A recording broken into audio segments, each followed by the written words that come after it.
Namaste, this is Pedagogy of Chemistry class, and in this class we discuss about the evolution technique. In this class we discuss about the meaning of evolution, principle of evolution and function of evolution.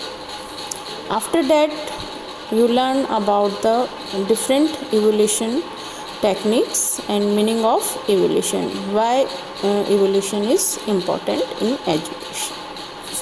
So first of all we discuss about the meaning of evolution. Evolution is a broader term than the measurement. It is more comprehensive than more inclusive than the term measurement. It goes ahead of measurement, which simply indicate the numerical values. It gives the value judgment to the numerical value. It includes both tangible and intangible qualities. Different educationist has defined evolution as follows. First, James M. Bradfield. Evolution is the assignment of symbols to phenomena in order to characterize the worth or the value of a phenomena, usually with reference to some cultural and scientific standards. Thorndike and Hagen define evolution like the term evolution is closely related to measurement. It is in some respect inclusive, including informal and intuitive judgment of pupil progress. Evolution is describing something in terms of selected attributes and judging the degree of acceptability or sustainability of that which has been described. Next is Norman Grodland and Robert Allen. Evolution is a systematic process of collecting, analyzing, and interpreting information to determine the extent to which pupils are achieving instructional objects. Next is C.V. Good.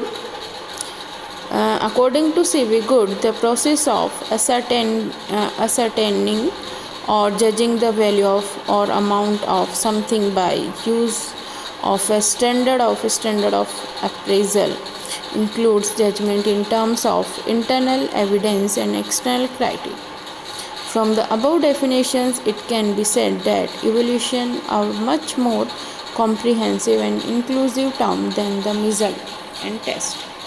A test is a set of questions. Measurement is assigning number to the result of test according to the some specific rules. On the other hand, evolution adds value judgment. For example, when we say Rohan secured 45 numbers in arithmetic, it just indicate how much Rohan has successfully answered. It does not include any qualitative description how good he is in arithmetic. Evolution, on the other hand, includes both quantitative and qualitative description along with value judgment. This relationship between measurement, non-measurement and evolution can be listed with the help of following diagram. Evolution is the measurement of quantitative description and non-measurement qualitative description and value judgment. Now we discuss about the principles of evolution. Evolution is a systematic process of determining to what extent instructional objectives has been achieved. Therefore, evolution process must be carried out with effective techniques. The following principles will be help to make the evolution process an effective one. First is it must be clearly stated what is to be evaluated. A teacher must be clear about the purpose of evaluation. He must formulate the instructional objectives and define them clearly in terms of students' observable behavior before selecting the achievement measures. The intended learning outcomes must be specified clearly. Second principle is a variety of evaluation techniques should be used for a comprehensive evaluation. It is not possible to evaluate all the aspects of achievements with the help of a single technique. For the better evaluation, the technique like objective test, essay test, observational techniques, etc. should be used so that a complete picture of the pupil achievement and development can be assessed. Third principle is an evaluator should know the limitations of different evaluation techniques. Evaluation can be done with the help of simple observation or highly developed standardized test. But whatever the instrument or technique may be, it has its own limitations. There may be measurement errors, sampling errors in a common factor in educational and psychological measurement. An achievement test may not include the whole course content. Error in measurement can also be found due to students guessing and on objective test. Errors is also found due to incorrect interpretation of test scores. The technique of evaluation must be appropriate for the characteristic or performance to be measured. Every evaluation technique is appropriate for some uses and inappropriate for another. Therefore, while selecting an evaluation technique, one must be well aware of the strength and limitations of the technique. Next principle is evaluation is a means to an end but not an end itself. The evaluation technique is used to take decisions about the learner. It is not merely gathering data about the learner, because blind collection of data is wastage of both time and effort. But the evaluation is meant for some useful purpose. Functions of evaluation.